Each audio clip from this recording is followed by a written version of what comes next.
तो कल हमने 2.3 एक्सरसाइज के 2 क्वेश्चंस किए थे, तो बहुत ही आसान क्वेश्चन थे। तो आज हम क्वेश्चन नंबर 3 करने जा रहे हैं। किसी को क्वेश्चन नंबर 2 समझ आ गया होगा तो क्वेश्चन नंबर 3 में तो कुछ भी नहीं है।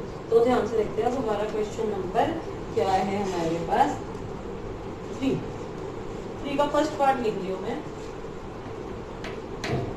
3 का फर्स्ट पार्ट है 2/5 मल्टीप्लाई 5 1/4। इसको हमने क्या करना है, मल्टीप्लाई करना है, मल्टीप्लाई करना है। तो अब हमने देखा कि ये तो मिक्स फ्रैक्शन है, तो इस मिक्स फ्रैक्शन को हमें इम्प्रॉपर में चेंज करना होगा। तो 2.5 तो सही बैठा बेचारा, इसको तो कोई दिक्कत नहीं है, इसको ठीक करो आप। तो इसको क्या करेंगे, आपको आता है ये ठीक करना। 4 की 5 से मल्टीप्लाई, 4 5 जा 20, और ये वाली नीचे ही ऐड हो जाती है। 4 5 जा 20 और उसमें 1 ऐड कर दिया 21। तो ये बन गया मेरे पास 21/4। ठीक है, तो अब आगे चलते हैं। अब मैंने आपको बताया था कि इसकी ये दोनों एक ही टेबल से कट सकते हैं, ये दोनों एक ही टेबल से कट सकते हैं, ये दोनों एक ही टेबल से कट सकते हैं, ये दोनों एक ही टेबल से कट सकते हैं। अब देखते कुछ कट रहा है या नहीं, ऊपर नीचे वाला कुछ कट रहा है या नहीं कट रहा। तो मैंने देखा भाई ये तो दोनों कट नहीं रहे, लेकिन ये साफ नजर आ रहा है कि 2 और 4 तो 2 की टेबल से कटते हैं, तो काट दो। तो 2 1 जा 2 और ये कट गया 2 2 जा 4।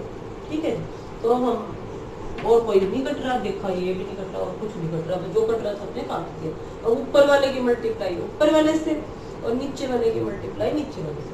1 की 21 से की तो क्या आया 21 और 5 2 जा 10। अब इसका मिक्स फ्रैक्शन बनाना पड़ेगा आंसर का।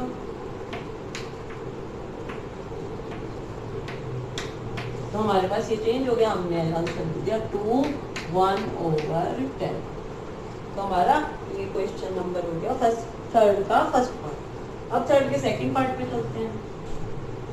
थर्ड का सेकंड पार्ट है बच्चों हमारे पास 3/2 मल्टीप्लाई 5 1/0। ठीक है, ये सारों में एक मिक्स फ्रैक्शन है इन सारे क्वेश्चंस। तो बहुत ही आसान, देखो 3/2 मल्टीप्लाई, अब इसको भी वैसे करेंगे। 3 5 जा 15 और 1 ऐड हो गया, 3 5 जा 15 और 1 ऐड हो गया, तो ये आ गया मेरे पास 16/3। अब कट रहा है, ये देखो 3 से 3 कट रहा है, 3 के टेबल पे जा रहे हैं 3 1 जा 3 3 1 जा 3, और ये भी कट रहे हैं दोनों, काट दो। 2 1 जा 2 2 8 जा 16। दोबारा से देख लो, 3 1 जा 3 3 1 जा 3। ऊपर नीचे वाले कर सकते हैं, ये भी ऐसे कर सकते हैं। तो जैसे कट रहे थे अभी दोनों टेबल से कट रहे थे, काट दिए। तो ये 2 1 जा 2 2 8 2। तो हमारा आंसर आ गया 8। आंसर आ गया, इधर ही आंसर आ गया। तो आप देख रहे हो ना, बहुत ही आसान क्वेश्चन। इसके बाद अब हम चलते हैं क्वेश्चन नंबर अपने नेक्स्ट। तो अभी मैंने ये थर्ड करवा दिया, थर्ड पार्ट है। तो अब हम अगले पे चलते हैं। तो फर्स्ट और थर्ड करवा दिया मैंने, तो अब सेकंड पे चलते हैं, सेकंड पार्ट। तो सेकंड पार्ट है 6 2/5 मल्टीप्लाई 7/9। ठीक है जी, ये इसमें भी पहले मिक्स फ्रैक्शन मिला लो। 6 5 जा 30, 30 में 2 ऐड कर दिए 32/5 7/9। तो अब इसमें काटते हैं, कुछ ही नहीं कट रहा, ना इससे ये कट रहा, ना इससे ये कट रहा, ना इससे ये कट रहा, ना इससे। जब नहीं कट रहा तो ऊपर वाले की मल्टीप्लाई ऊपर वाले से, नीचे वाले की मल्टीप्लाई नीचे वाले से। 32 को 7 से मल्टीप्लाई करके देखो, 7 2 जा 40 224/5 की 9 से करिए तो हो जाएगी 45। और अब इसका क्या बनाना है, मिक्स फ्रैक्शन बना लेते हैं।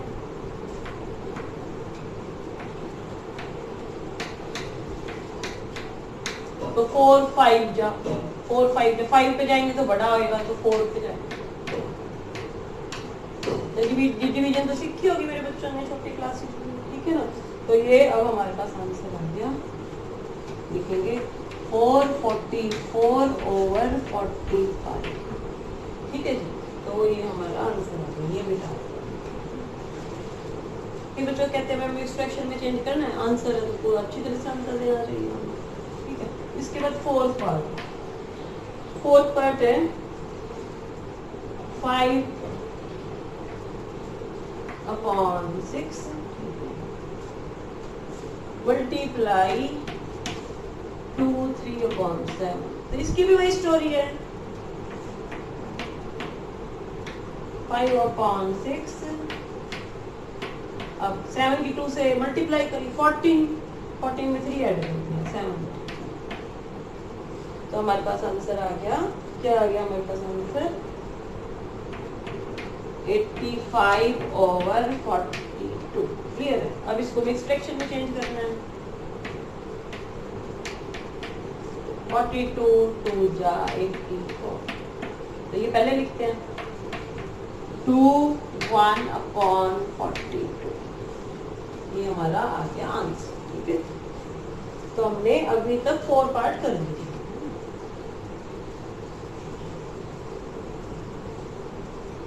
अब हम क्वेश्चन कौन से पार्ट पे चल रहे हैं? 5th part. तो 5th पार्ट की स्टेटमेंट है 3/2/5 मल्टीप्लाई 4/7। वही वाला सिस्टम, इसको भी वही इम्प्रॉपर फ्रैक्शन में चेंज करो। 5 3 जा 15, 15 में 2 ऐड कर दिया 70/5 और ये 4/7। ठीक है, कुछ नहीं कट रहा जी, ना ये इससे कट रहा ना इससे कट रहा। ऊपर वाले की मल्टीप्लाई ऊपर वाले के साथ, नीचे वाले की नीचे वाले के साथ। तो ये बन गया 68/30। क्लियर है? अब इसको मिक्स फ्रैक्शन में चेंज करो। 1 पे गया, हमारा आंसर आ गया 1/33/35। ठीक है, तो ये हमने कौन सा पार्ट कर दिया? 5th के बाद अब हम 6th पार्ट पे आ गए, है ना? तो 6th पार्ट है 2 3/5 मल्टीप्लाई 3/1। ठीक है जी, ये भी बहुत आसान पड़ेगा। 5 2 जा 10, 10 में 3 ऐड कर दिया 13/5 और 3/1। कुछ भी नहीं कट रहा। देखो आप कहीं भी कोई भी किसी टेबल से नहीं कटता ऊपर नीचे वाला। तो मल्टीप्लाई 13 3 जा 39, 5 1 जा 5। और अब इसको मिक्स फ्रैक्शन में चेंज करो। आता सब बच्चों को ना 6th में सीखा था आपने।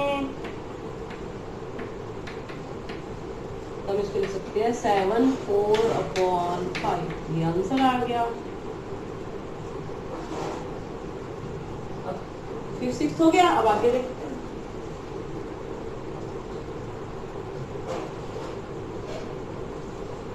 तो आगे अब हमारे पास कौन सा पार्ट है? 7th पार्ट, लास्ट पार्ट है इसमें।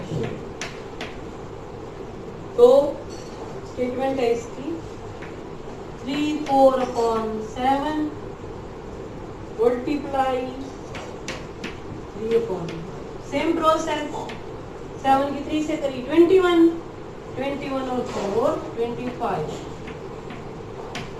और ये 3/5। अब इसमें तो कटता हुआ नजर आ रहा है। देखो ये 5 की टेबल से जा, तो ये 5 1 जा 5।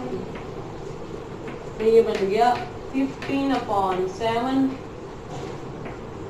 और इसको मैंने चेंज कर दिया मिक्स फ्रैक्शन, है ना? तो हमारा क्वेश्चन नंबर 3 क्या हो गया? कंप्लीट। क्वेश्चन नंबर 3 के बाद अब हम करते हैं क्वेश्चन नंबर 4। तो क्वेश्चन नंबर 4 है, इसमें हमें ये बताना है which is great। तो इसमें हमें which is greater बताना है। किस किस पे बताना है? हमारा फर्स्ट पार्ट है, हमें बताना है एक तो है 2/7 of 3/4 और दूसरी चीज है हमारे पास 3/5 of 5/8। इन दोनों में बताना है कि ग्रेटर कौन सा। तो ऑफ का मतलब आप सबको पता है मल्टीप्लाई होता है, तो ऑफ को हटा दो, यहाँ पे मल्टीप्लाई कर दो। अब और ऐसे वैसे यहाँ पे ये भी नहीं, ये नाराज हो जाएगा कि इसका तो ऑफ हटा दिया, मेरा जीता है, तुम्हारा भी टाएंगे, है ना? अब जैसे ऊपर वाले पार्ट्स नहीं किए थे, ये इस तरह से इनको सॉल्व करना। ठीक है, अब ये 2 की टेबल से जा रहा है 2 1 जा 2 2 2 जा 4। और ये 5 की टेबल से जा रहा है 5 1 जा 5 5 हट गया आपस में। तो यहाँ पे ऊपर वाले की मल्टीप्लाई ऊपर वाले के साथ 3 7 2 जा 14 और यहाँ पे 3 और नीचे 8। अब ये क्लियर है बेटा, ऊपर वाली चीज सेम है तो नीचे वाला जिसका बड़ा होता है वो उतना ही क्या होता है, छोटा होता है। क्लियर। और नीचे यहाँ पे 14 ऊपर वाली तो चीज सेम है और 14 नीचे छोटा है, तो इसका मतलब ये 14 बड़ा है 8 छोटा है। तो 14 बड़ा है 8 छोटा है, तो जो छोटा होगा वो बड़ा है, ये बड़ा है। मान लो आप इस तरीके से भी निकलना चाहते हो तो आप ऐसे करें। अब ये बताइए क्रॉस मल्टीप्लाई, क्रॉस मल्टीप्लाई 3 की 8 से करिए, क्या आ गया 20। और यहाँ पे 14 की 3 से करिए 43। ठीक है, तो अब ये 24 छोटा है, ये छोटा है। तो छोटा किस वाला साइड है, ये वाला, तो हम लिख देंगे ये वाली चीज छोटी आ गई हमारी, ठीक है ना। तो हम ये लिख सकते हैं 3/14 छोटा है इससे 3/8। ठीक है, अब ये छोटा आ गया तो इसका मतलब ये तो इसका हिस्सा है, इसको सॉल्व करके आया था, तो हम लास्ट में आंसर लिखेंगे 2/7 of 3। अब हमें तो बड़ा लिखना, हमें हम तो छोटा है, बड़ा लिख देना है, तो वो इधर है, तो बड़ा तो ये है, ये लिख दो 3/5 5/8 ऑफ इज क्या है, ग्रेटर। वैसे तो हम यहाँ पे सीधा भी लिख सकते हैं, देखो यहाँ पे हमें पता है कि नीचे जितना बड़ा होगा उतना ही छोटा होता है, तो इसके नीचे बड़ा छोटा है और इसके नीचे बड़ा है, इसके नीचे छोटा है, तो मतलब ये बड़ा है। लेकिन फिर भी मान लो हम कंफ्यूजन आए तो क्रॉस मल्टीप्लाई करके देखो, 3 8 जा 24 14 जा 42, इस साइड छोटा आ रहा है, इस साइड छोटा है, तो 3/14 छोटा है। 3/14 किसका आंसर है, इसका, तो ये छोटा है, तो इसका मतलब ये बड़ा है। तो इसने पूछा था कौन बड़ा है, तो हमने लिख दिया ये बड़ा है।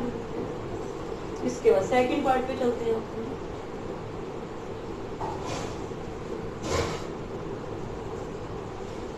अब सेकंड पार्ट में किसने फिर कोई ऐसी स्टेटमेंट कौन बड़ा है, ठीक है। तो ये क्या है 1/2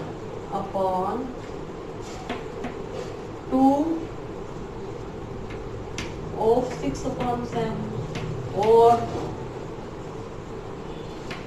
2/3 of 3। ऑफ को हटा देते हैं,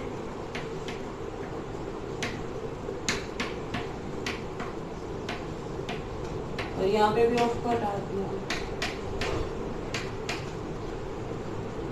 अब ये कट रहा है, 2 1 जा 2 2 3, तो ये कट के आ गया 3/7।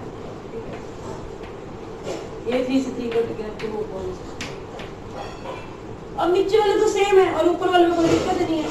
ऊपर वाले तो नीचे वाले, मान लो नीचे वाला बड़ा हो तो वो छोटा होता है, लेकिन अब यहाँ पे तो नीचे सेम है, तो ऊपर वाले देखने पड़ेंगे, और ऊपर वाला जो बड़ा है तो वो बड़ा है। क्लियर है, तो इसको मतलब ये 3/7 ग्रेटर है।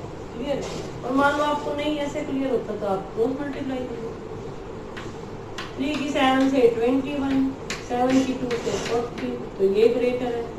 तो इसका मतलब 3/7 ग्रेटर है किससे, 2 से। 3/7 किसका आंसर है, इसका, तो आंसर 1/2 of 6/7 इज क्या है। तो हमारी 2 क्वेश्चन हो गए। आई होप कि आप इसको अच्छी तरह से समझ के करेंगे। हम बहुत जल्दी जल्दी नहीं चल रहे हैं, बिल्कुल आराम से चल रहे हैं ताकि आपको समझ आ जाए। तो माय डियर, आज आपका यही होमवर्क है। Bye students.